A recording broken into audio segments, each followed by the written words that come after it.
Stacking in my bag. Yeah, stacking in my bag. Got a crypto grind. Currency's flowing, every coins on my mind. My coin base the upper, watch the numbers climb. In this damn fine, feeling so prime. Hustling these protocols, phones in the van. Emptying out my radar, I can't understand. Jumping on the wave, watch me move to the plan. Holding diamond hands in this crypto land. Got my eyes on the prize, making moves like a king. Every transaction here, cash raises ring. Ride a blockchain, we won't never be slow. In the world of finance, that's the profit. If you're holding real world assets, utility assets, you are a bank. Yeah, of course, we go over the news and stuff, but we just do it feels natural when we be doing our thing. We gotta get this money on.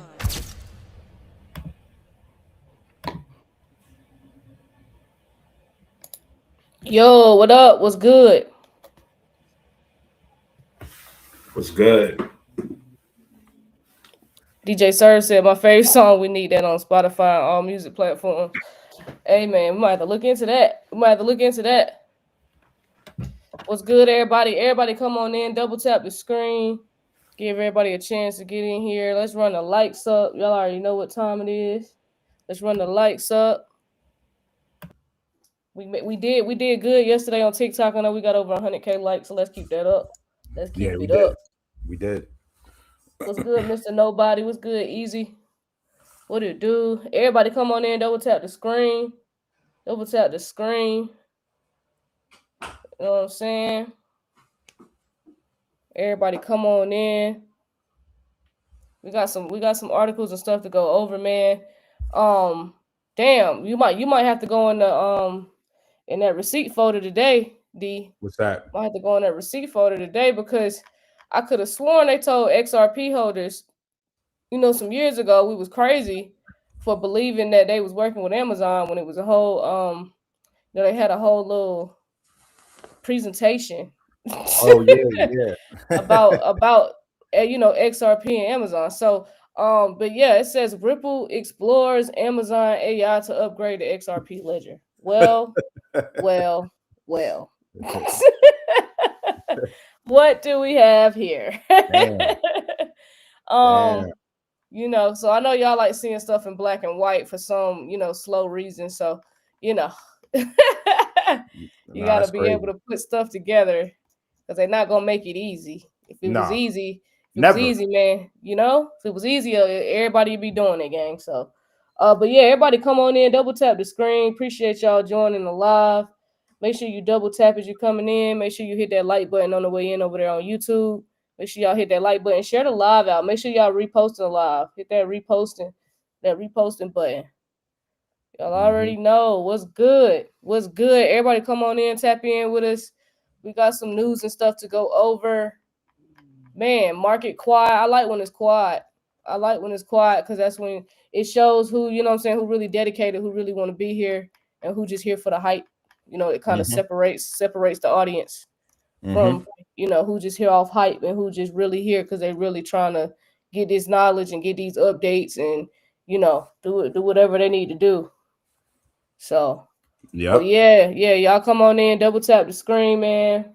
We have 5K likes on TikTok. Let's keep running it up. Let's get to 10K. We're going to get started. Let's run the lights up. What's good? I see y'all on YouTube. Peachy? Make sure y'all like the live here on YouTube. Man, make sure y'all like that live. Hit that like button. So yeah, we got some articles and stuff to go over. So we're gonna talk about the new checkout. So consumers lean into online retail and digital wallets.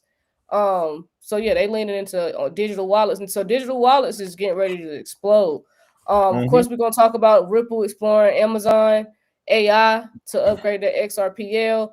We're gonna talk about how someone, they did an opinionated article about how banks must upgrade their blockchain infrastructure. I thought it was a good read, so we're gonna talk about that. We're gonna talk about Nvidia, because they're keeping crypto networks like Render in demand. So we're gonna talk about that. Then D got a couple articles he's gonna go over. We're gonna talk about Binance, because they launched TradeFi perpetuals contract for gold and silver. XRP ETFs, they seeing their first outflow since its inception. as the crypto ETF market suffers according to the headline, but it's not suffering. BlackRock's Bitcoin pine spree. So BlackRock they accumulated $878 million worth of Bitcoin for 3 straight days. So we'll talk about that as well. And we're gonna talk about India's tax authorities and central banks. They raised crypto concerns. So we're gonna talk about that as well. Yeah, where we at with them likes? Where we at 9.3? We almost there. Let's get to 10. Let's get to 10. I'm gonna go ahead and share my screen. We're gonna get started. What's good, Thomas? What's up? What's good, Devin? What's good? I am Kirkland. What's good? Sunrise in the building. I'm sorry, Sunnish. What's good? Darius was good. All right, so I'm gonna go ahead and just start off hot with the XRP Ripple news. Okay. Go ahead and get this. What we get? All right, bet we had 11K. Let's keep double tapping the screen. Let's keep running them likes up. Y'all already know.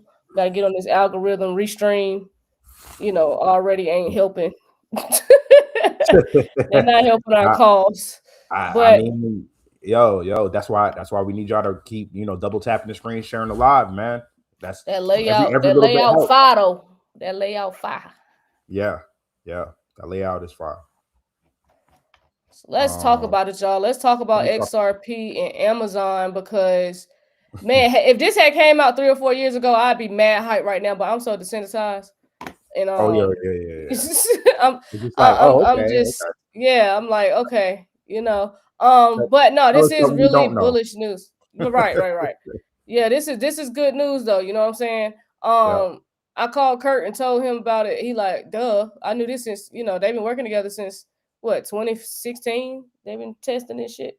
Anyway, let's get into it. So, how blockchain networks manage scalability and operational complexity. So, Ripple is exploring Amazon AI to upgrade the XRP ledger.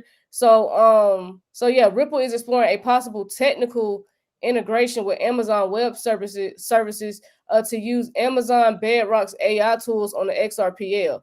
The focus is not on price of products, but on operational analytics and infrastructure, specifically using AI to analyze system logs and network performance data. So this could significantly speed up workflows that today take engineers several days to complete. So multiple news sources indicate that this is still explored.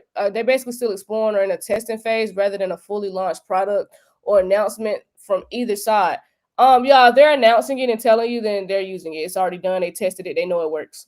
I'm just letting y'all know. The goal of the potential integration is to help the XRP ledger scale and handle higher activity levels more efficiently, reducing manual review time for issues and improving reliability. So using Amazon Bedrock AI suggests Ripple and by extension the XRPL are looking at AI-driven operational tooling to make the ledger easier to maintain at larger scales than today's network state. So this would be an infrastructure improvement layer, not a change to consensus rules, tokenomics, or governance. It's about engineering workflows and analytics rather than altering the protocol itself.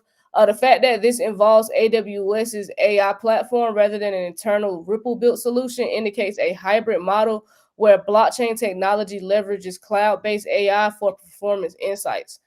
So Ripple has been advocating XRPL capabilities for real-world asset support, for tokenized assets, smart contract tooling, and institutional use cases. The potential AI integration fits into this continuous infrastructure evolution trend. Earlier AWS collaboration signals show a longer-term relationship between Ripple and AWS infrastructure. If implemented, AI-assisted operational tooling could help the XRPL manage rapid growth nodes and transactions as adoption increases, especially in institutional contexts like payments, tokenized assets, and cross-border settlement. So, they're claiming that this is just a test, but they've been testing for a long time.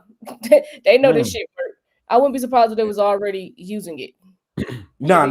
Yeah, because I was looking back in the Rolodex while you was reading that, and I was seeing articles from Binance back in like 2021 about them working with Ripple and stuff like that. So it's been out there, but I guess this is more of an official, statement. And it's not like, it's happening. They saying they're exploring it, being that they've been doing this for a while. So right, them telling us that they're exploring it means that maybe in a couple months and who knows, several weeks, several months, more to we can come. see more of an official. Yeah. Yeah, they went ahead and aired this out because it's more to come. It's more to come. But yeah, Yeah. 2020 is right. So it Yep. says that Ripple was listed as an Amazon Web Services partner in 2020 with the integration allowing financial institutions to leverage Ripple's technology on the AWS cloud for faster, more efficient global payments, a key development for RippleNet. So RippleNet appeared on the AWS partner list, integrating Ripple's DLT with AWS infrastructure. And the purpose was this partnership enables banks and payment providers to use Ripple solution directly on AWS, improving cross-border transactions. So they've been working together, guys. They've been working together. They've been testing stuff. They probably already using it. It's no telling. But there you have it. Honestly, I think XRP up a little bit, but this was, definitely. I think this is them putting this out now. I'm anxious to see what comes out in the next 3 to 6 months, because it's like they just telling us this. So what else? Because that means it's more. You know what I'm saying? Yeah, this is a sprinkle for sure. So y'all definitely keep your eyes on XRP and Amazon. Time to start paying attention. So yeah. but yeah, we'll go on to the next article. So let's talk about Binance real quick, because Binance is launching TradeFi perpetuals contract for gold and silver. I know silver has been a hot topic, gold has been a hot topic. So yeah, let's see what Binance got going on. Yeah, so this is incredible. Hold up, let me make sure I got my thing on. All right, so yeah, this is dope. This is dope. So basically what happened was Binance, who's still the biggest crypto exchange in the world, they just launched their new trading products for gold and silver. And as you guys know, the price of gold, the price of silver is up crazy, right? It's crazy because, fam, I was looking at the gold and silver chart just earlier, and I was looking at all the. Can we pull that up before we go through this article? I want you to pull this up real quick. Hold on, let me go to it real fast, because I just want to give people the idea of like just certain shit that we called, right? And shout out to Rick too. Certain shit that we called that people could have got in on. All right, hold up. Here's the link. I want you to show the chart. Here you go.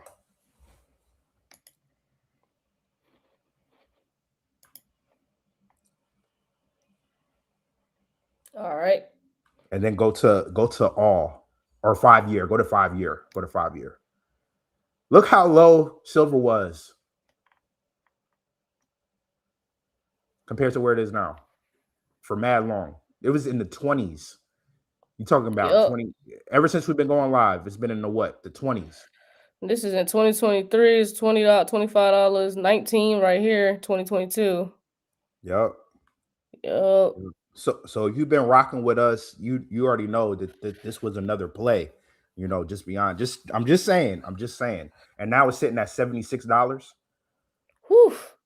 So not only are you forever in profit in crypto, but you should be in profit with your silver. And for those that could afford gold as well. You should be in crazy profits right now, all across the board. Gang. Yeah, that's crazy. That's crazy.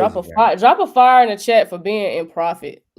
Drop a fire in the chat, because I know the markets is crazy, but drop a fire in the chat for being in profit. Because that's just like, wow. We're in such a volatile market, but yet we're in profit. You got to take every blessing. You got to take all these blessings that we've been given. You know what I'm saying? So yeah, that's a lot of fires. Shout out to my nigga Easy. My nigga Easy said he been making money since he joined BlockNation, for real. Shout out my nigga Easy. Shout out to Easy. Shout out to everybody putting fires in the chat. Damn. So I just wanted to show the chart just to show you how long we've been here trying to tell people, like, fam, get it. Just get it, man. You know what I mean? But Binance, they launched their perpetual contract futures for gold and silver. So basically what this means is that you could bet on the price of gold and silver now. So trades are settled in USDT, Hey man, they still number one stable coin out here. So, you know, don't shoot the messenger. And trading is 24/7. So even when the stock markets are closed, you can still trade these stocks. So it's no expiration date, you know, unlike traditional futures. And why some people will want this is because it essentially lets people make money if gold or silver goes up or down. So it doesn't matter if it goes down, up, doesn't matter, right? And then trade, you could trade without owning the physical metal, and then use leverage to borrow money to amplify the trade, and then hedge against inflation or market crashes, because we all know that gold and silver is hedged against market crashes, you know, historically. This because all rich people do is just rotate their money into whatever. They don't ever let their money just sit still. They always like rotate into whatever's good for them. So this is TradeFi wrapped in crypto style trading, essentially. And then how do the prices work when markets are closed? Is that Binance built a safety system. So when the gold, silver markets open, the prices follow real world data. But when the markets are closed, prices are smoothed to avoid wild swings. So this helps with, you know, preventing sudden crashes, and it helps with reduced forced liquidations. So people won't get wiped out, you know, mad fast.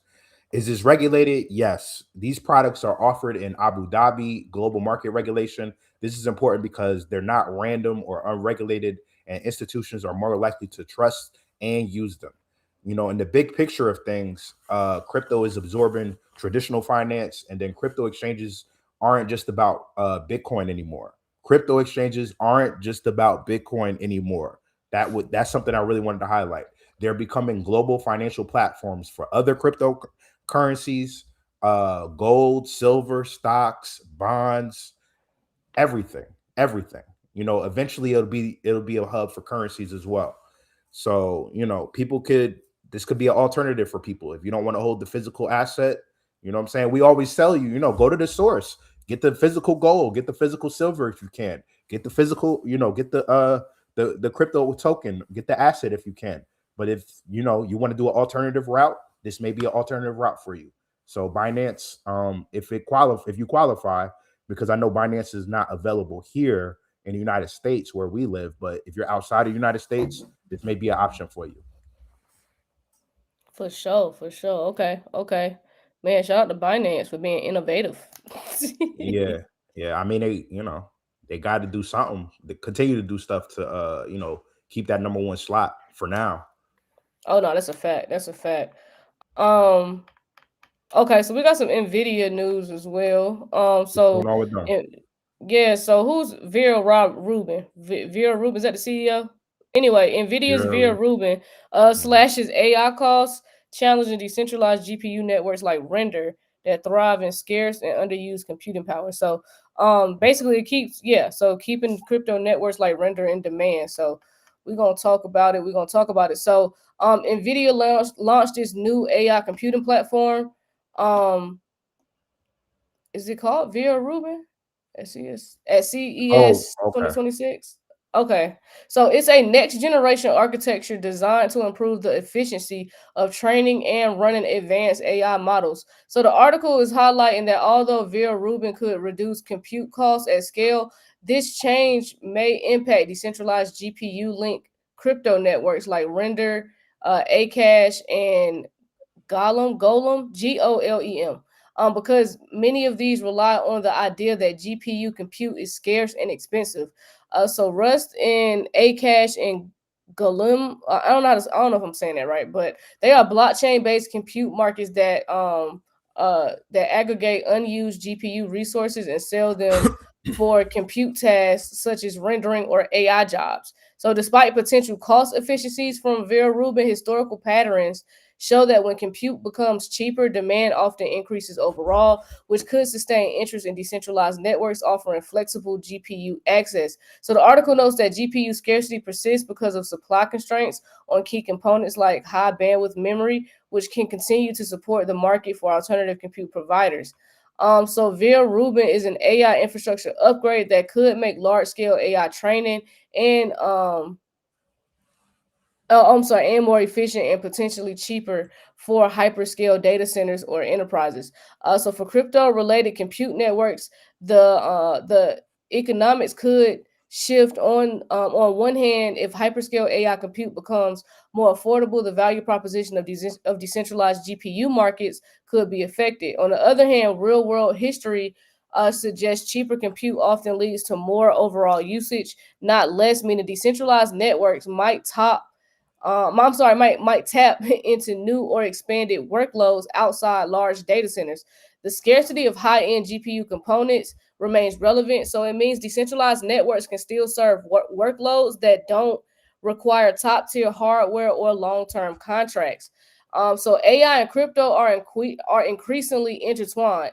Improvements in AI infrastructure like NVIDIA's Rubin platform influence how compute resources are priced and allocated in broader technology markets. So this development is part of a broader narrative where AI demand shapes hardware supply and creates ripple effects across adjacent ecosystems, including decentralized compute markets tied to blockchain networks. So while Vera Rubin targets enterprise-grade AI compute, decentralized networks fill niches around flexible, short-term, underutilized GPU access. NVIDIA's move doesn't eliminate decentralized GPU ecosystems, but could change competitive dynamics and how developers choose between hyperscale and decentralized compute. So, I guess the tokens to look into, because NVIDIA is, I guess, working with them, is the Render. Render's the big one I see, but it's also Render. Akash.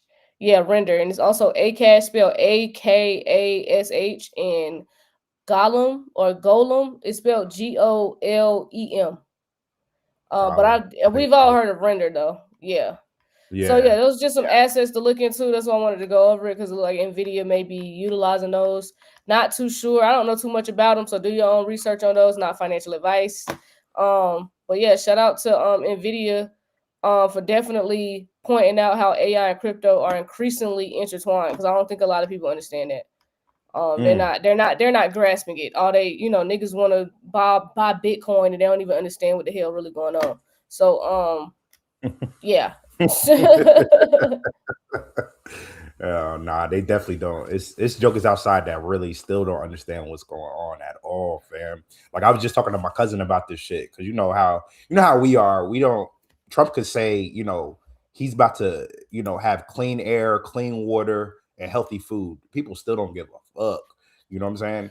And no, they don't care. I mean, yesterday he announced that whole thing about, housing, and how he's going, he's banning people like BlackRock and those type of institutions from buying up all the single family homes. Yeah. And people just like, oh, well, I still don't like him. Yeah, like, they don't care, fam. And you don't gotta like them, gang. It's not about you liking them. Then it's not about that. It's not about that. And then people, when you defend certain stances of, what makes sense for, your pockets of what he's aligned with, it's all, oh, you're a Republican. You know what I'm saying? I'm like, nah, fam. It's not even that big. Right. And then I'm not Republican. I am Team Green. I am Team Get This Money on. And side note, same note, it's gonna get worse, because you see what happened yesterday with the lady that got lit up in Minnesota by ICE. You hear about that? Man. So nah, but I'm sure it's horrific, and so that's just gonna give them more shit to be negative about. Jesus. Exactly. So that's gonna be a whole nother thing. That's gonna be a whole nother thing. So yeah. So what we got here? Oh yeah, India, Yep. fam. India. Taxes. Man. So basically what happened? India's tax authorities and central bank, the RBI, are worried about crypto. Here we go. They say crypto is hard to control because it works across borders, wallets don't use real names, and people can trade outside banks. They definitely don't like this shit. So because of this, the government says it's hard to track who owns what, collect taxes, stop illegal activity. Heavy on the collect taxes part. That is the main key. They want to be able to collect whoever's profiting, right? And they can't, track it. But this is what India is doing about it. So they're tightening oversight. So different government groups are working together, like the finance ministry, the income tax department, and the financial intelligence unit, they want more control, especially over decentralized platforms. DeFi. This is why we tell you DeFi is hella important. You see what India is saying about it. They want control over the DeFi systems. They want control over the privacy coins, and they want control over offshore exchanges. So, and number two, very high crypto taxes. So India already has some of the highest crypto taxes in the world. 30% tax on crypto profits, 30%. And then 1% tax taken on every trade, fam. This is done on purpose to discourage people from using crypto. That shit is crazy, fam. And then wow. Yeah, that's just wild. And then backdating audits and big penalties. So the government can look back up to 4 years, audit past crypto activity, and fine people up to 70% if gains weren't reported. What the hell are y'all doing over there in India, fam? What are y'all doing? Trying to make sure they get a piece of everything that people doing over there. But then they're gonna try to set a new standard out here. You know what I'm saying? Because it's a billion people over there in India. So what they're also using, they're using AI tools for this. They're using global data sharing to check cross exchange data with tax filings, and they're pushing a government digital currency. So India doesn't like decentralized crypto. Instead, it's promoting RBI control. Of course they don't. Yeah. Hell no. Why would they? They're promoting the RBI controlled digital currency that's fully trackable, fully monitored, and fully government backed. They want to know what you're spending your money on. 1,000% all the time. So if you're getting into crypto, if you're getting into Ethereum, XRP, Bitcoin, whatever, like they want to know what you are spending your money on. So why this matters in the big picture, because this is about power, visibility, and enforcement, not technology, right? The tech is great. The technology that we have is great. But this play right here is about power, fam. It's about power control. Mm-hmm. How this impacts other countries is because India is not alone. Many governments are watching India very closely, and then other countries are raising taxes, expanding surveillance, requiring more reporting, and limiting privacy tools. So what India does today, others may copy tomorrow. That's 100. And then global crypto reporting is coming, like we was talking about the other day. AI tracking, global data sharing, cross-border tax enforcement. This aligns with the OECD reporting standards, the international crypto data sharing, and is less confusion over time. Countries are connecting databases. And how capital will move. So high taxes plus heavy rules will cause traders to leave, builders to relocate, innovation to shift to crypto-friendly regions, and places like the UAE, Singapore, Hong Kong, El Salvador, and certain United States will likely benefit. And then, it's the whole war of CBDCs versus, crypto. Many governments want CBDCs. They don't want Bitcoin. This is what the article stated. And then what this means for regular people is that governments want more visibility. They want privacy to decrease, and they want taxes and reporting to decrease. But it seems like it's going to increase. And then the whole be your own bank will require education and structure. This is why we tell you to get into DeFi, because that's one of the main ways you could become your own bank in this technological revolution. Those who don't understand the rules may get caught off guard. And there's going to be plenty of people being caught off guard because they do not understand crypto, one. And then once they get inside crypto, they do not understand the power behind decentralized finance. So, nope. Yep. Nope. Man, so shout out to India doing what India does. Not giving anybody a chance to get rich out there. That's crazy. That's crazy. Yeah, shout out to Lamont over here. He said India doesn't India also doesn't want the poor coming up. They have a serious caste system. Yep. They sure do. They sure do. India know they be scamming. Yeah. Shit, go up. India need to worry about them damn call center scamming seniors. That's a fact. Not them call center. That's a fact. Those niggas speak. It'd be like a whole bunch of them in a call center, yo. Just calling people up, fam. No, yeah, just calling people and scamming. Shit is crazy. That's a fact. Y'all need to get that shit under control. But damn, yeah, y'all, this is the future though. This is what they get ready to do. That's why they putting all these different AI systems and all that stuff implementing that, so they don't miss nothing. They trying to get every dollar, every penny that they supposed to have, you know. And then I'm not shocked at all that India is trying to watch every transaction that these people do there. So, gang, it's crazy because it is gonna be some countries that model right after India. It's sad, like it's crazy. All day. It's the world we live in. I mean, you know, until humans figure out that, you know, it's more of us than them, then this is your reality. So we collectively have got to get it together. But, you know, so since we're not in the meantime, we're just gonna run it up and take advantage of being early. That's it. That's it. Yeah. So we do got a class coming up. I gotta talk about it real quick. We got this class coming up because it's coming up fast. It's gonna be on January 11th at 6 p.m. So make sure y'all are attending that masterclass on the Flare Network. Okay, make sure y'all attending that masterclass on the Flare Network. It's gonna be on the 11th, 6 p.m. So you're gonna learn what Flare is, why it's not just another L1. We're gonna explore, you know, that whole entire platform. Cecil's gonna thoroughly, you know, explain Flare to y'all and how to move around on Flare Network. Because your XRP, especially if you're an XRP holder, you could be earning yield. And that's the whole thing. When we start getting price appreciation and shit get real and niggas got to start actually making real financial decisions and you're not educated on your options, you're going to sell. And then you're going to be paying taxes like these people in India are going to be doing. And then you're going to be mad. And then some of y'all ain't even been holding a year, so you're going to have to pay capital gains tax. So now you got to pay about 37%. So you do the math. You come up $100,000 and you got to pay 37%. You do the math. I'm just saying if you sell. So if you hold XRP, it would be behoove you to get into this class if you are not familiar with the Flare Network. If it don't apply, let it fly. If you good with it, cool. I ain't, you know what I'm saying? But if not, you need to make sure you educating yourself because a lot of people are gonna make some terrible decisions because a lot of people have not seen that much money at once. Nope. You know what I'm saying? So you want to make sure you know what you're doing and what's going on. So yeah, that Flare Network class is gonna be on the 11th. And then for those that don't know, we do have a DeFi Patreon. And just to kind of give y'all a snippet of how that works, we're gonna do just a quick little ad break, just to show y'all, you know, what's going on in that DeFi Patreon right now. So I'm gonna play this quick little 35-second video, and then we're gonna get right back to the update.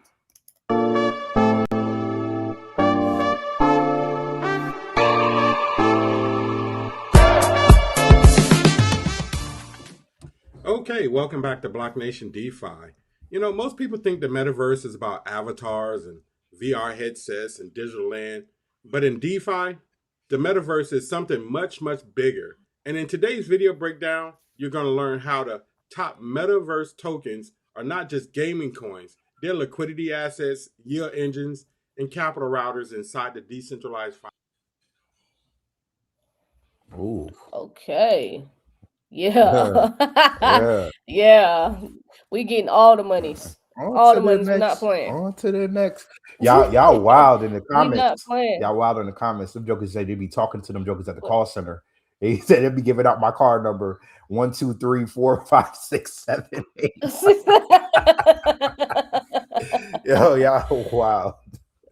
Y'all wild. Man, and the accents really throw me off. No disrespect, but it's like you scamming me and the accent is not helping. Yeah. So it's like and them jokers got the nerve to be like, my name is Tim. My name is insane. Tim. Insane. Well. Crazy work. Damn well that ain't your name, nigga. Crazy work. Crazy work. Nah, it's crazy work. Let's see. All right, so this next article we got right here. So we got the new checkout. So we got, you know, consumers lean into online retail and digital wallets. So digital wallets are emerging, and that is why I'm sharing this with y'all so that y'all can see in real time that shit changing. A lot of people, contrary to popular belief, don't understand that these changes are occurring right now. Right now.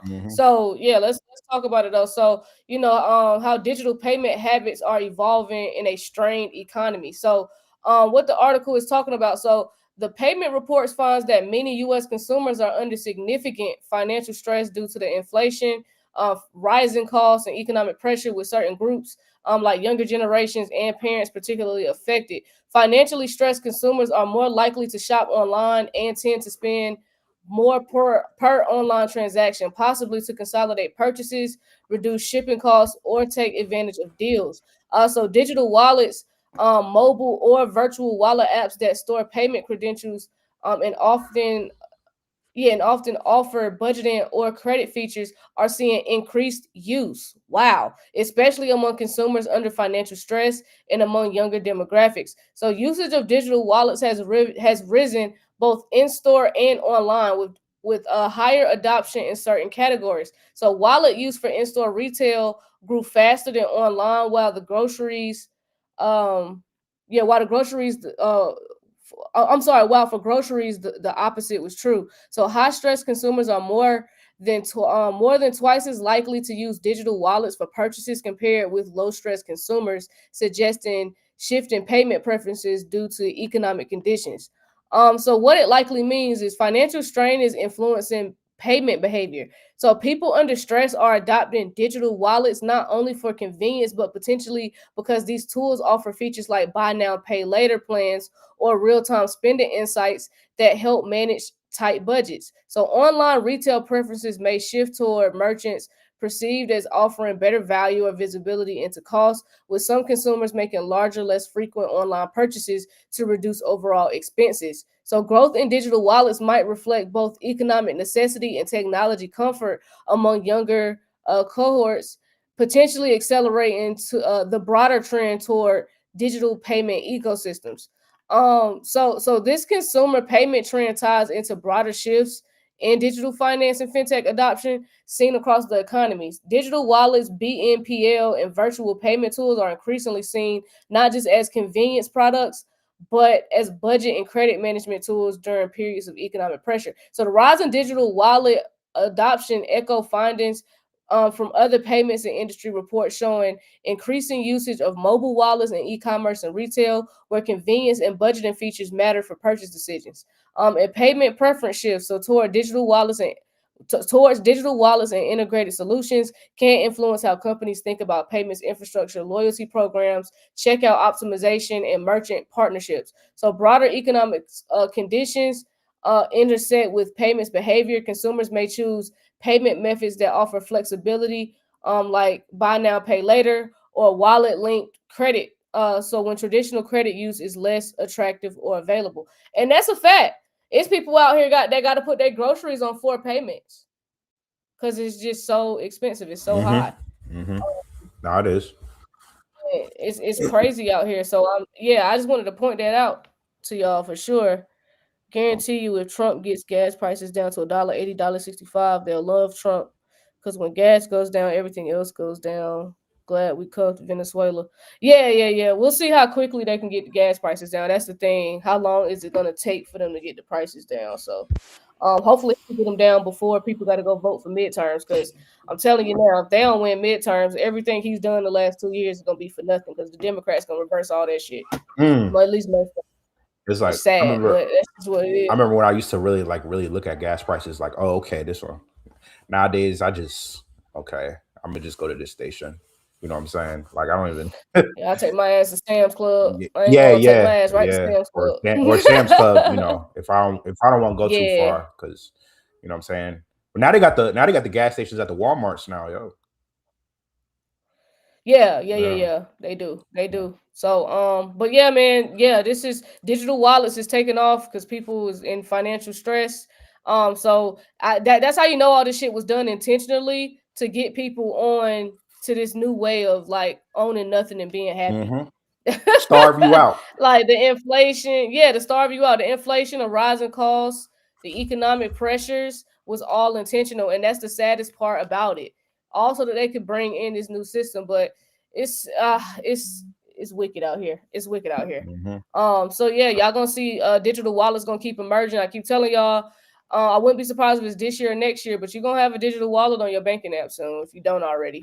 I know some banks may be offering it, but digital wallets is definitely gonna overpower checking and savings accounts eventually, like probably in the next 5 to 10 years. And it's not gonna be too many people that's still fucking with the checking and savings accounts other than old heads. And then because old heads don't like changing shit. And then unless they really have to, unless they really have to. Yeah, unless they got to. Yeah, right. Yeah, like them jokers didn't even want to get smartphones really. But now it's kind of like you need one to do certain things. You know what I'm saying? Like they made it so like you need a smartphone to really operate out here. You need a smartphone and you need internet to really operate out here. So, you know what I mean? And they're gonna do the same thing with the money. They're gonna do the same thing with the money, bro. Yeah. So let's talk about XRP real quick, because XRP ETFs see first outflows since inception as crypto ETF market suffers, according to the headline. Damn, yo, look how long for it to take an outflow. It's been money flowing in that motherfucker for so long. You know what I'm saying? It took till January 8th to have some news about outflows. So basically what happened is, for the first time ever, the XRP ETFs in the United States lost money instead of gaining it. So yesterday on January 7th, about $40 million was pulled out of XRP ETFs. Before this, money had been flowing into XRP ETFs for 6 to 7 straight weeks. 6, 7 straight weeks. 6, 7. Exactly.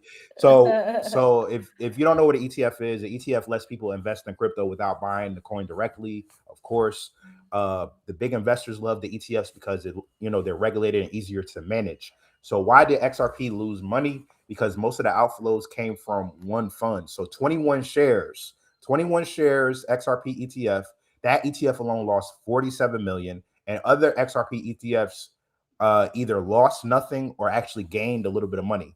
So that wasn't everyone panicking. It was mostly one fund. So that's why you got to read the details, right? So even though they had outflows, it was mostly 21 shares that was the culprit. So everybody else was pretty much straight. And then is XRP in trouble? Not really. Even after this, XRP ETFs still have over $1.5 billion total invested, and total inflows since the launch is around $1.2 billion. And then XRP had recently jumped 13%, of course, to $2.40 a couple of days ago. After the market cooled off, it dipped about 6%, and I think it's around 210 right now. I think it's around 210. It's still over $2, still holding over $2. This looks more like short-term profit taking, not a collapse. So don't get all scared. You know what I'm saying? It was 21 shares. They was the culprit. So what's happening with the bigger crypto market is, it's just not XRP. That Bitcoin ETFs, big money flowed in January. Then suddenly, millions and millions of dollars left on January 6th and 7th. About almost $800 million left on January 6th and 7th, with Bitcoin ETFs. And then Ethereum, they saw strong inflows at first, then about 100 million left yesterday as well. So this shows that investors quickly changing their move from confident to cautious. And then are all crypto ETFs losing money? No. So a lot of ETFs are still getting new money, and Chainlink ETFs stayed mostly flat. Shout out to Chainlink. This mostly means that the money isn't leaving crypto completely. It's just moving around. That's all I'm saying. They're just moving money around, fam. That's all they do. That's all they doing, gang. That's all they do, fam. They're just rotating. They're like, oh, we profited over here. Let's put it in something that we believe in over here for the short term. It's all just short term shit, fam. Don't panic. Don't panic at all. So yeah, that was. No, we good. This ain't nothing to be tripping about at all. At all. Yeah, I ain't tripping. Okay. Ain't tripping. So. All right, we got. Did we talk about BlackRock? BlackRock's on a BlackRock Bitcoin buying spree. Yeah. $878 million. Yeah, so they moving that money around, fam. They moving that money around. That's all they doing. So what happened? No, they being sneaky as hell. They doing some sneaky shit. So what happened here is, BlackRock absorbed over $1 billion in Bitcoin and Ether in 3 days, right? So BlackRock added 9,619 Bitcoin worth about $878 million and 46,851 Ethereum worth about $149 million across 3 straight days. The combined total stands near over $1 billion based on on-chain tracking from Look On-Chain, right? So if you ever want to look at, some type of tracking, what these companies are buying, Look On-Chain is a platform that you could go look up. So the buys hit during the market weakness, not during a breakout, which matters. On January 6th alone, BlackRock picked up 3,948 Bitcoin worth about $371.9 million. This shows you how much money is just out there, fam. This shows you how money just out there, fam. Like when people say it's like, oh man, it's dry. It's never dry, fam. It's never dry. You just gotta rotate into the right class. You gotta rotate into the right information. You gotta rotate into the right thing that makes sense. And then 31,737 Ethereum worth about 100.2 million. This was just on January 6th. So 2 days ago, they was moving all that money around. So this flow dominated early 2026 ETF activity and marked the largest single day intake of the year so far. And they even on Twitter, of course, you know, they even got the picture of all the transactions and everything like that. So at the time of the writing, Bitcoin is near 90,000. I think it's near 90,000 right now. Is it still at 90? Mm-hmm. Yeah, it's near 90,000. And it's in that range. And ETH is at 31, around 3,100 at the time of this article. But you know, both are lower on the day. While Bitcoin's trading volume fell 24%, Ethereum's dropped 19%. It is important to note that during the holiday period, BlackRock moved 1,134 Bitcoin and 7,255 Ethereum to Coinbase Prime. Jeez. The transactions raised sell-off concerns, but the price action stayed heavy rather than sharp. So, you know, listen, I don't know what BlackRock doing, but them, if anybody know anything, they know something. They know something. So that's a fact. That's a fact. Just reporting what they did. They moved a lot of money around 3 straight days between Bitcoin and Ethereum. So they know what they're doing. They definitely moving bread around. So for them to buy that much, I think $878 million, that's almost $1 billion that they just dropped in Bitcoin. So something must be getting ready to happen for them to do that. Yeah. So I just saw this. So Morgan Stanley, they're getting ready to launch a digital wallet for tokenized assets. Yeah. I wonder why. I wonder why. Everybody's going the digital wallet route. So Morgan Stanley plans to launch a digital wallet for tokenized assets by the second half of 2026 as part of its broader digital asset strategy. So the wallet will support a range of tokenized assets, potentially including traditional investments such as equities, private company equity, and other tokenized instruments. So this initiative is part of the bank's 2026 roadmap, which also includes expanding cryptocurrency trading, which is Bitcoin, Ether, Solana, just for example, through its E-Trade platform in the first half of the year. The development signals an expansion of Morgan Stanley's digital asset capabilities, incorporating trading, custody, and tokenized asset support under one platform. So the wallet is designed to integrate traditional financial products with tokenized versions, potentially bringing assets like private equity or tokenized securities onto a single user interface that supports both custodial and blockchain native functions. Launching a wallet for tokenized assets puts Morgan Stanley in a position to bridge traditional wealth services with emerging digital finance infrastructure, bringing tokenization, custody, and digital settlements under the bank's ecosystem. So the timing, which is in 2026, suggests that this is part of a multi-stage rollout. The first half of 2026, retail crypto trading via E-Trade. In the second half of 2026, broader digital wallet launch covering tokenized assets more broadly. The second half of 2026. The second half. Man, I wonder where the market would be in the second half of 2026. So that's gonna be crazy. So this announcement connects with several broader industry shifts, institutions integrating crypto and tokenization. So major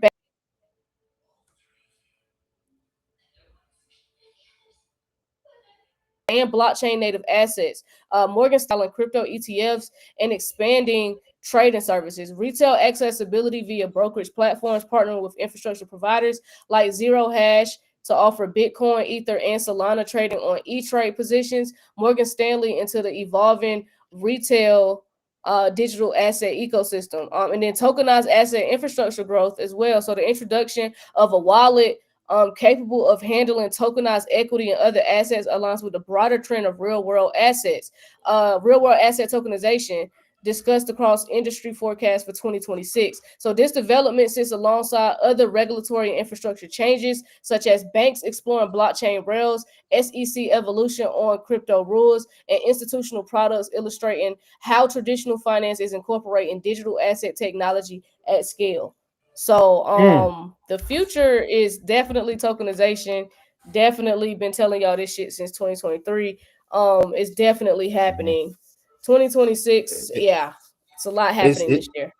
Listen, it's happening right as we're talking because I just sent you an article hot off the press. Crypto.com. I saw this. They working with Stripe. They done partnered with Stripe. But I wonder, before we get into that, I wonder if this has anything to do, because I'm like randomly, because Trump could have did this last year, but randomly Trump is going to ban large institutional investors from buying single family homes. And I wonder if that has anything to do with us going the tokenization route, where everything's getting ready to be tokenized. I wonder if that has anything to do with him, because he don't give a damn about no damn American dream. Trump can stop fronting whatever he's saying in this post. He don't give a shit about American dream. It's all yeah. So yeah, because he talked for a very long time, buying and owning a home was considered, the pinnacle of the American dream. Blah blah blah. Y'all niggas is bringing tokenization in. Y'all getting ready to tokenize all that shit. Y'all don't care about us. So I wonder if that has anything to do with it. It's interesting. But yeah, let's talk about crypto.com and the Stripe partnership, because I did see this. Because it brings crypto payments to US shoppers. Interesting. I'm anxious to hear about this. Let me pull this up for y'all. There we go. So crypto.com, what they doing over there? Shout out to crypto.com.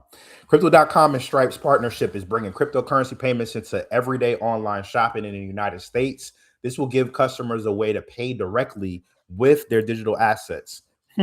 Before price appreciation, Before price appreciation. So that means you paying for something, and then the merchant is not only going to get the crypto, but when price appreciation happens, they're going to double down and make more money off of what you just paid with. Okay, so the rollout begins this month, and allows shoppers to complete purchases without converting crypto to cash first. Why are they doing it this month? Let's see. The payment option appears. The payment option appears on the checkout pages used by selected Stripe merchants that already rely on its tools. So after choosing the crypto option, buyers can scan the QR code, approve the payment in crypto.com app, and then the transaction is finished within seconds. So they figured out all that back end shit. According to the official announcement, Stripe said that the feature is built into its existing checkout setup, including payment element and Stripe checkout. This means that the merchants do not need extra systems or new software to accept crypto payments through the platform. Merchants, yeah, it's crazy.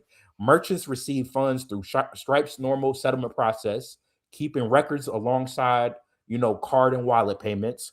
This setup reduces risk for sellers while opening access to customers who prefer spending digital currencies. Stripe has been pushing for more growth recently. Remember back in December, Stripe and Paradigm opened Tempo's public testnet. This allowed the firms to build stablecoin payments apps with low fixed fees and predictable settlement times. So it's worth noting that crypto.com said that the goal is to make paying with crypto feel as simple as using a phone wallet.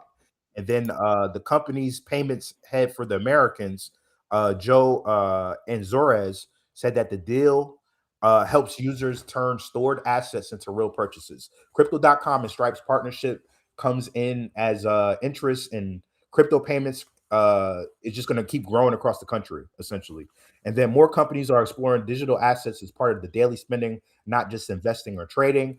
Other major firms are moving in this direction. Walmart-backed OnePay recently shared plans to offer crypto trading and custody services, signaling wider acceptance of digital currencies and future mainstream finance. And then related news, we talked about Rumble yesterday, with their partnership with Tether and MoonPay for a crypto wallet. And then crypto.com and Stripe is expected to reach more markets as demand for crypto payments continue to rise. If you are a business, you need to accept cryptocurrency. If you are a business, you should be accepting cryptocurrency one way or another. More importantly, this step marks another moment in the shift towards practical crypto use, linking online stores with users ready to spend digital money. Wow. Here's the game for these O's. It's that time, man. But yeah, I kept telling y'all, I've been telling y'all for over a year now, do not sleep on that Kronos ecosystem. You might want to check out the Kronos ecosystem. Because I'm telling you, they're gonna want to bring some liquidity to that ecosystem very soon here. And how you think they're gonna do it? They're gonna pump up some meme coins and they're gonna get the liquidity over there. That's all they're gonna do. So I definitely would check out Kronos Eco, of course, Crow, because that Kronos ecosystem is not to be slept on. It's not to be slept on, guys. Nah, man. Okay, like not at all. We got a question on. Oh, okay, go ahead. Oh, what did they say? Where is it at? Nah, somebody said BlackRock stock dropped $18 billion this morning. Do you think that will encourage them to file ETF sooner than later? Possible. They probably don't. Maybe. But they do it. They do whatever Aladdin say. If Aladdin says do the ETF, that's when they're gonna do the ETF. So yeah, if you know, you know. For sure. So we got one more article to go over. Okay. We're gonna talk about how banks must upgrade their blockchain infrastructure. I thought this was a hella important.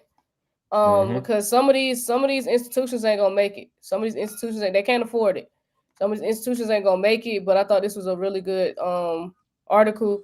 So it just talks about how traditional banks are rethinking blockchain, from private ledgers to interoperable infrastructure. So the article it's an opinion piece by a fintech executive stating that traditional banks existing private distributed ledger systems like Hyperledger are becoming insufficient for modern financial infrastructure because they do not interoperate with broader blockchain ecosystems. So it argues that banks should transition to public permission layer 2 networks enhanced with zero knowledge proofs, which could combine privacy, compliance, and scalability while connecting to tokenized assets, stablecoins, and real-time settlement networks. So the underlying thesis is that closed systems are becoming strategic liabilities, limiting banks' ability to access on-chain liquidity, interoperable settlement, and composability with broader tokenized finance infrastructure. So this article reflects a technical perspective within the industry advocating for banks to adopt open, interoperable blockchain rails, not a corporate announcement or confirmed shift by a Pacific bank, but the focus on permission public layer 2s with ZK proof suggests a desire for systems that can satisfy both regulatory compliance and on-chain connectivity to tokenized instruments without sacrificing privacy. It emphasizes operational interoperability and access to global liquidity elements that primes traditionally used by banks don't provide easily. So the opinion aligns with a broader trend. Major financial institutions and infrastructure providers are exploring and piloting blockchain-based systems for settlement, payments, and tokenized assets. And just for example, Visa launched the USDC settlement rails on the Solana blockchain for US banks, signaling real-world use of tokenized money and banking infrastructure. And then you have Standard Chartered and Coinbase expanded institutional crypto infrastructure cooperation, which reflects deeper engagement by traditional banks with on-chain systems. And then you have Barclays invested in a stablecoin clearing platform with UBEX, which is UBYX, to bridge banks with tokenized payment infrastructure. And Swift and dozens of global banks are working on blockchain-enabled cross-border systems, indicating institutional interest in on-chain rails for international payments. So these developments show real projects and pilots that align with the articles, with basically along with the article saying that scalable, interoperable blockchain infrastructure is increasingly relevant for banks. So this is just for the non-believers. We ain't got nothing to prove at this point. These banks gotta get with blockchain or they gonna get the hell out of here. Like that's just what it is now. And so if you're not investing in crypto, and you're not looking into these different blockchains and these different opportunities, you're kind of slow. I'm gonna just be completely honest with you. You're misinformed as fuck, and you're lacking a lot of information. Definitely. because this transition is happening right now as we speak. And yeah, this window of opportunity is closing by the second. It is. It's closing by the second. And you know what's crazy? I know more people are hearing about, crypto, even if they're not hearing about, Zebec, XLM, XRPs, they're hearing about cryptocurrency and Bitcoin more than they ever have right now. I know that for a fact, fam. Right. I was just talking to somebody earlier, and they were just saying like, yeah, they keep talking about the Bitcoin more, Isn't that what you was talking about? Isn't that what you was talking about a couple years ago? And that's what I get to. What I don't understand is that, especially for people that are that's already into investing, that's into stocks and that's into options and all that. If you hear, okay, you're hearing about Bitcoin, okay, cool, that's old. But if you're hearing that the banks are integrating blockchain technology and the banks are upgrading their infrastructure, why is your brain not clicking and saying, oh, okay, y'all are upgrading the infrastructure? Well, what technologies are y'all upgrading to? It's not clicking for people, and they don't want to look past Bitcoin and Ethereum. And it's like, bro, it's better. Like I just saw, I think it was Aristotle. He just put 850K into Bitcoin, and it got him like, I think 8 tokens or something. And I'm just like, this don't even make sense to me, because it's like the banks are literally upgrading their infrastructures right now. And this isn't a theory. This isn't someone just presenting hypotheticals. This is literally the infrastructure. Why are you not putting 850,000? And not to say that he isn't, because maybe publicly, because of who he is and his following, because see, when you got a level of influence, they don't let them talk. So maybe he does on the back end, and he can't come on his social media and tell you that. But it's just when you see that and you see them pushing Bitcoin all the time, and we're just literally, I just sat here and talked about the infrastructure being upgraded, and they're literally moving on to blockchain. Why are you not looking into the technologies that they're upgrading to? It's just not hard.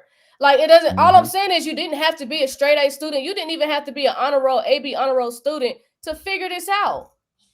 This wasn't hard. Nope. You didn't have to be smart.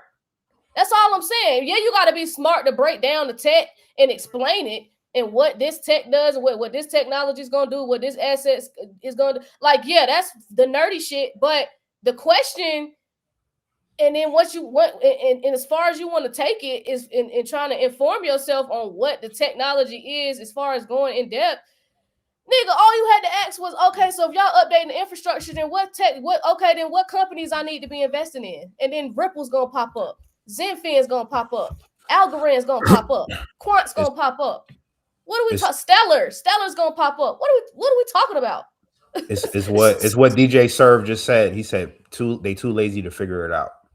Way too lazy. So they just going off of, okay, well, Bitcoin, Ethereum. And I saw Solana trending because they meme coins went crazy 2 years ago.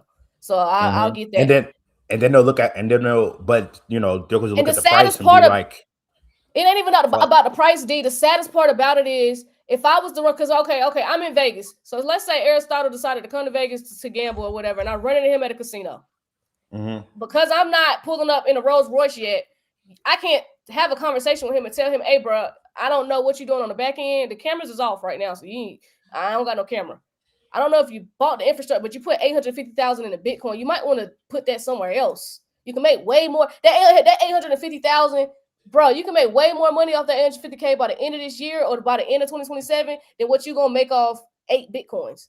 Because the thing about it is, everybody's saying Bitcoin's going to these high prices. How? I know how we're going to start seeing price increase with XRP and XLM and XDC and Quants and Chainlink and the rest of these assets. We know how we're going to see those prices go up. Y'all can't tell me outside of a store of value how Bitcoin increases in price. It's a test. It was the test dummy. They ran that bitch up to 126K off of air, hopium, and a store of value.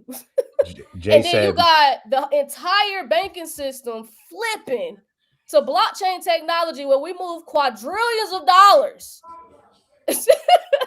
But you want to put your $850,000 in a store of value that was just the test to prove that we could go to these prices off of air. So what the fuck is these assets gonna do that got motion? It's because it don't make sense, gang. At this point, we got to start having real conversations and really call it out. It don't make sense no more. I'm like sick of seeing niggas like Aristotle and Wall Street and whatever the rest of them stock guru niggas is. I'm sick of seeing them just ponder Bitcoin onto their following, and they not informed. Like, it's like, bro, y'all not even telling them everything. Like, y'all ain't even looked into it, or maybe you did and you just withholding information. But it's sad. Yeah, I mean that, you know, some of these casters out here is just led to paid to mislead.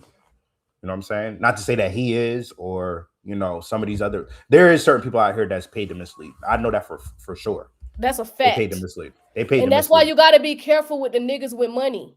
You got to be careful with the niggas that's already rich, because they do get paid to misinform. You have to be careful, because that nigga has a Lamborghini does not mean that nigga gives a fuck about your future. You know what I'm saying? That doesn't make him more credible than the person driving the Toyota Camry. It doesn't make them more credible. You know what I'm saying? I actually would rather listen to the person grinding and trying to come up and actually has to look into this stuff, because they haven't got there yet. So I know they've thoroughly, because they can't afford to lose all this bread. Mm-hmm. I actually would rather listen to them than listen to somebody that got $850,000 to lose. Because to me, if you put $850,000 up, you can afford to lose it. Because once that's like whether you borrow, whether you giving it to a family member, putting it into an investment, that means it's gone. It's gone until it flips. Shout out to Kim on TikTok. I used to follow them, but y'all made me more money. Damn. Damn. Damn. Damn. And you went on mute. My bad. I think somebody over here on YouTube said CNBC haven't told them to buy it yet, but we did play the clip yesterday. That was CNBC, right? They was talking about not Bitcoin, XRP, right? That was CNBC. Yeah, they told them, but they misinformed them at the same damn time. It's like they told you about XRP and then they told you about tokenization and Solana. So I don't really know how to feel about the CNBC clip. Well, but they did tell you. They did tell you. Did you see the whole clip? Did you see the whole clip? She circled back and said, you know, cross-border payments. It's just that in that clip we had, she didn't say. That's what she should have started out with, though. You don't circle back. Yeah. You go straight to cross-border payments and then the shit you was saying. Yeah, because you know, no. She didn't answer the question right off the rip. She went into fucking Solana. So you know what I'm saying? Yeah. Jokers say beta test coin. Damn, Jokers is ripping Bitcoin to shreds. Beta test coin, BTC. Shout out to the real Khalif. He said Mark Cuban drive a Kia. So what you driving doesn't mean anything. People just slow. That's a fact. Yeah. You know, with me, just because of the prominent people I've been around, a lot of them, they be driving Priuses. A lot of them don't drive, they be Ubering. Motherfuckers be up 7 figures Ubering. You know what I'm saying? Like, it just ain't that important to them. You feel me? So y'all got to stop measuring people's value with material items, because I'm telling you, the people with money is least likely to give a fuck about you. That's the truth. Yeah, most of them, yeah. Most of them don't give a shit about you. They'll take a picture with you, they'll dap you up, but they don't give a shit about you, gang. They really don't want to be around you. If they can't get nothing from you, they really can't. Yeah, one of them will tell you, and it's like, once you get that status, respectfully, I get it. Just because I've been around, like, I have 2 well-off siblings. I told y'all that I've been around it. I've seen it. Like, I ain't where they at yet. I'm probably gonna pass them very fast, but I ain't with it. But I've just seen like their attitude don't change because they're ignorant. They just like it drains their energy. Nope. They don't want to be around all that grind. Like, okay, I grinded that way already. I'm grinding another way. We're on 2 different grinds. And then you know, it's the old saying, you know, you don't want to meet the people that you admire. You just might want to just admire them from afar. Sometimes because you're gonna be disappointed. I heard. Yep. Too many stories, man. Yep. Too many stories. Yep. So just be careful. Be careful, because you know, I don't, you know, me living in LA for a while, niggas done ran into niggas that met LeBron and was highly disappointed. That's the worst. They got grown man superhero LeBron and meet him and oh my god, he's an asshole. Duh. You know what I'm saying? If the cameras ain't rolling, that nigga is not y'all. I was shut up. Let me get off y'all favorite player. I forgot that's y'all king. That's y'all king and shit. Let me go ahead and get up off here. We go ahead and get up off here. But no, y'all. But yeah, that kind of concludes the articles for this this afternoon. Still this morning for me. But yeah, that's pretty much what we had for right now. It's a pretty slow morning. I did see Jim Cramer come out and say that he what did he say? He told the people that he don't think is a good time to buy stocks. So I think we may get some good news regarding tariffs on Friday for him to come out and say that today. So maybe we getting ready to see a reversal here shortly. I don't know. I just inverse Kramer has spoken. So we'll see. We will see. But yeah. But yeah, y'all. You got stake in Zebec a little bit. I'll stake a little bit of it. But yeah, y'all. Other than that, man, y'all already know what time it is. We got this class coming up. Make sure y'all in this Flare Network class. I need all my XRP holders to tap in. All the XRP holders need to tap in. For those that are not familiar with the Flare Network, we're gonna be doing that masterclass on January 11th, which is coming up. I think that's on Sunday. It's on Sunday, right? The 11th? Sunday. 11th is on Sunday. So that class is going to be on Sunday at 6 p.m. Eastern. Make sure you are in the Flare Network Masterclass, okay? You need to learn how to master the Flare Network and how to deploy capital into WFLR and FXRP on SparkDex. That's what we're going to be going over. Shout out to Cecil. Make sure y'all are in that class. Cecil's thorough. We're going to break everything down, do some demonstrations, all that good stuff to make sure y'all right. Y'all can ask questions. And all that good stuff. So make sure y'all join that class on the 11th. It is imperative to understand that you could be earning yield on your assets. We're not just here to buy crypto and sell. We are here to buy crypto, earn yield, borrow against our assets, and create generational wealth. We're not here on some get rich quick scheme. That's not what this is. You know what I'm saying? So make sure y'all are informed and y'all weigh all your options out when it comes to these assets, because you have hella options to be earning yield and borrowing against your assets. Nobody in this live stream or anybody that's in BlockNation should be selling their assets off and paying 37% in taxes. Okay? Nobody in BlockNation.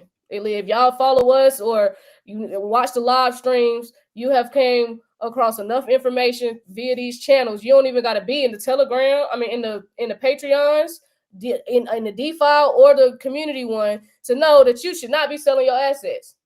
You should not be selling your XRP. You know what I'm saying? That's not an option. So this Flare Network Masterclass gonna get you all the way together. We're gonna take advantage of this small window of opportunity while we still have it. So make sure y'all in that class. Other than that, man, make sure y'all join the Patreon. Y'all already know we got that BlockNation Patreon, and then we also have the DeFi Patreon for those that want to learn DeFi. But other than that, we're gonna see y'all on the evening live when we got some more updates. We'll see y'all at 6. Sure. All right, y'all. Peace.